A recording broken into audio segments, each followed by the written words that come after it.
பேட்டி எடுக்க போறேன்னு உடனே சில நண்பர்கள் சொன்னாங்க, செல்வி அவர்கள்கிட்ட கேளுங்க, அவருக்கு தான் தெரியும், கணக்கு பார்த்து கரெக்டா சொல்லுவாரு. மிரட்டி பணிய வச்சு இந்த மாதிரி கூட்டணி வச்சாங்களா, இல்ல உண்மையாவே அவங்க உளமாற சேர்ந்திருக்காங்களா அப்படின்னு எல்லாம் கேட்க சொன்னாங்க.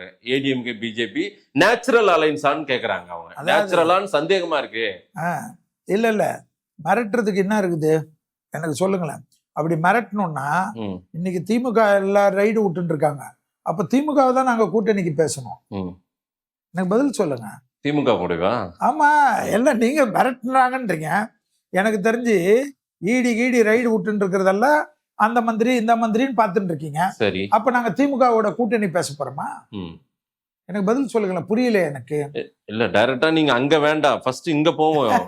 இதுதான் நம்ம கரெக்ட். இப்படி எடுத்தாவே அப்படியே ட்ராக்க மாத்தி யூட்டர்னை மாத்தி மாதேஷ் போய் அப்படியே போய் கோபாலபுரத்தை சிஐடி காலையெல்லாம் சுத்தி அப்படியே வந்து இதுல நிக்கிறீங்களா? இல்ல சார், டி நகர்ல உங்களுக்கு எதிரியா நீங்க திமுகவை கட்டமைச்சிட்டீங்க, அவங்களோட கூட்டணி வைக்க மாட்டீங்க சார்.